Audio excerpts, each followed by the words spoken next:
Hello mga kasari, good morning. Welcome back to my YouTube channel. So today is December 29, Sunday. And itong vlog na to, mapapanood nyo to mga kasari sa isang araw pa. Siguro mga November 29, 31, yan. Ng umaga nyo to mapapanood.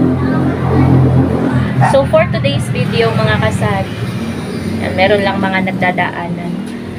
I-share ko sa inyo yung mga deliveries, yung walang humpay na pamimili natin and deliveries dito sa Sari-Sari Store bago magbagong taon. So, walang humpay yung pamimili namin ni partner, walang humpay din yung deliveries.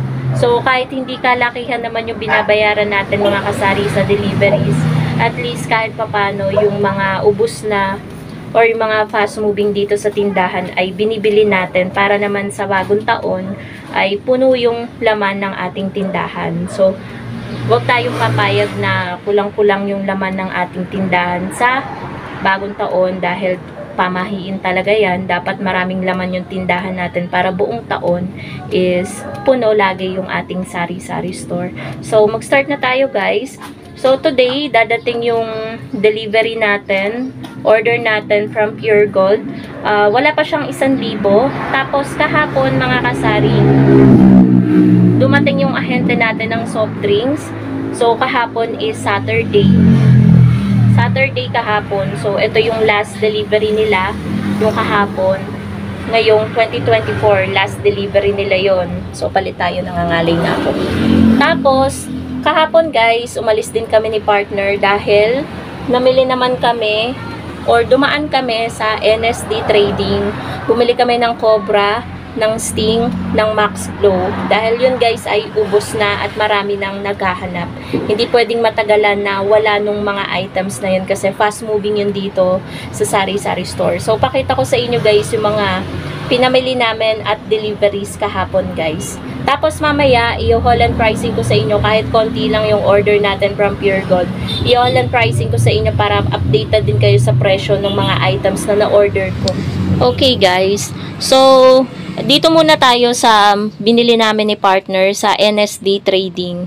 So bumili po ako ng 1.5 na Max Glow. Ayan, dalawa. Tapos tatlong 1 liter. Ito yung 1.5. Yung bentahan ko ng 1.5 na Max Glow dishwashing liquid ay 55, 40 yung 1 litro. Tapos yung itong maliliit, 10 yung binili ko niyan. Ang bentahan ko niyan ay 20. Sa labas guys, sa ibang tindahan, 25 yan. Pero dahil mura yung bili natin, mura din yung bentahan natin. Tapos, bumili din kami, buti na kaya ng motor, tapos angkas pa ako ni partner. 2 dosena ng Cobra, tapos 1 dosena ng Sting. Bawas na po yan dahil 'di ba, pagka-uwi, naglagay agad ako sa rep dahil nga ubos na ubos yung Cobra at Sting natin. Bali yung Cobra at Sting ko mga kasari, nag-price increase ako diyan simula kahapon nung nabili namin yan. 22 pesos na po ang bentahan ko ng Cobra at saka ng Sting dahil mas mahal guys ang Sting, 193, 190 naman yung puhunan ng Cobra. Naisip ko lang tasan kasi sa iba, ang dami nagsasabi 25 na daw yung bentahan niyan. 20 pa rin yung bentahan ko, 'di ba? Tapos, ito naman yung kinuha ko sa ahente ng soft drinks. 6 na 1.5 na Coke, yung dalawa nasa rep na para lumamig na guys. Kailangan kasi mas marami yung Coke 1.5 dahil mas mabili yan kay customer.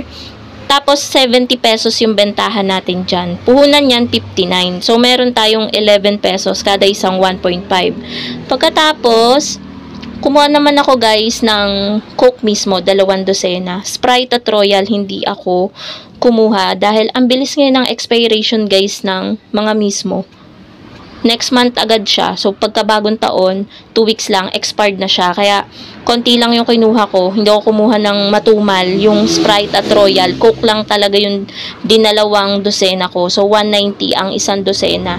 So, pumapatak na nasa 15 point something. Ganyan yung puhunan ng isang bottle ng mismo. Ang bentahan po natin ay 20. So, nasa 4 point something lang yung tubo natin sa isang mismo. Mababa na rin talaga yung tubuan sa mga mismo guys. Kasi nga, taas ng taas yung mga bilihin. Tapos, kumuha din po ako mga kasari. Buti hindi pa namin na ipapatas dito yung kasalo. Ito siya. Ayan. Isang case ng Coke. Kasi may bibili lang guys. Ayan. Meron lang guys bumili na bata. Mangwan ang binili niya. So, wala silang mabili ngayon na gamis. Ang lungkot tingnan nitong harap na to. Wala talaga akong kagamis-gamis dahil next year pa ang dating. Pero bala kong sa Jim's Grocery kasi may ilang klase ng gamis. Parang 3 klase lang. So, kapag namili kami ni partner, bibili ako nun para meron naman tayong ma-display dito sa ating harapan. Dahil, ayan o, ang lungkot talaga niyan tingnan. Tsaka wala ring mabili talaga yung mga bata. Binabalik-balikan nila yan. Kapag wala, sasabihin nila, ate wala ka pang gamis, ganun.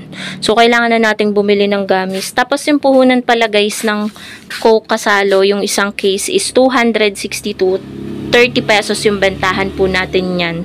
So, kapag walang bote, additional 6 pesos. Kailangan nating maging mahigpit guys sa bote ng Kasalo dahil kapag wala kang bote, hindi ka makaka-order ng ano. Kasi ayaw din magpabayad ng ahente. Sabi nung boss daw nila, bawal muna. Kasi nauubusan din sila ng bote ng Kasalo. Tapos guys, ayun, antayin na lang po natin yung delivery natin from Pure Gold. Tapos, yun, i-Holland pricing ko na sa inyo. Worth 726 lang yata yun guys. Parang pahabol na order ko lang yun. Dapat hindi ako mag-order kaso naisip ko wala na akong mga Sunrocks, ganyan. So, nagpahabol lang ako ng konting items. One eternity later. Okay guys, ito yung hinihintay nating delivery from Pure Gold na umabot lamang po ng 726.15 pesos. Yan. Yan lang guys, ganyan lang kaunti yung order ko kay Pure Gold. Hindi na po ako umu-order ng sobrang laki kay Pure Gold.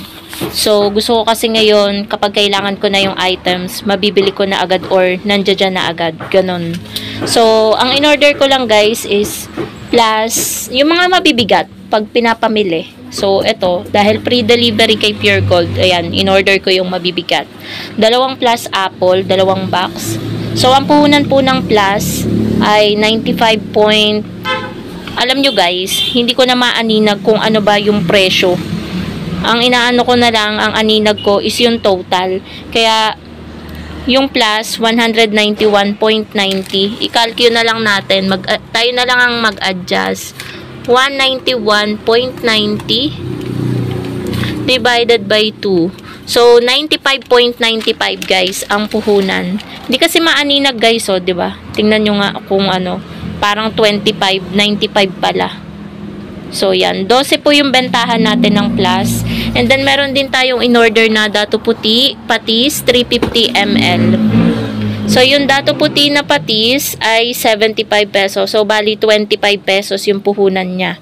Ang bentahan ko po nito ay 30. Tatlo po yung aking in-order. Tapos, ito, ayan. Ang bentahan ko po nito mga kasari ay 21. Suka naman yan. So, ang puhunan ng suka ay 16.75. Pagkatapos, meron tayong in-order guys na Argentina giniling na small.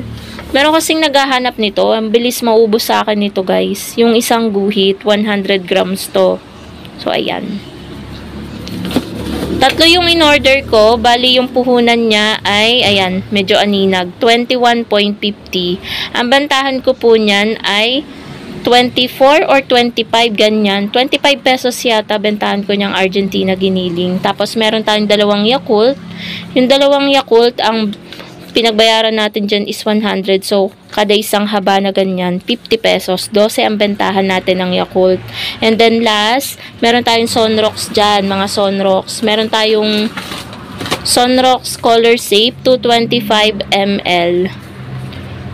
So, yung Color Safe, 26.50, kaya 30 yung bentahan natin. Ito siya, guys.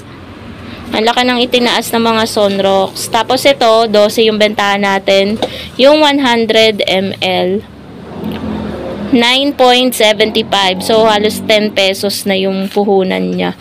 Dati, ang mura-mura ng ganitong Sunrocks. And then, yung 1 liter, ang puhunan ng 1 liter ay 42.50. Ang bentahan ko naman po niyan ay 47. So, meron din tayong 250 ml. Original din yon. Ang puhunan niya, di ko maaninag guys dito, pero 48. So, 16. 16 times 3. Ayan, 16 yung puhunan ng 250 ml. So, yan lang guys yung mga items or paninda na in-order ko sa Pure Gold. So, yun lang guys. Sana na-update ko kayo sa presyo and then dun sa mga deliveries. Ayun nga, walang humpay yung pag-order at pamimili natin ngayon dahil nga ilang araw na lang po ay bagong taon na. So, kung mapapanood nyo to, ay sasalubungin na natin mamayang gabi or mamayang madaling araw yung bagong taon. So, yun lang naman mga kasari. Thank you so much for watching and happy selling po sa inyong lahat. Bye guys!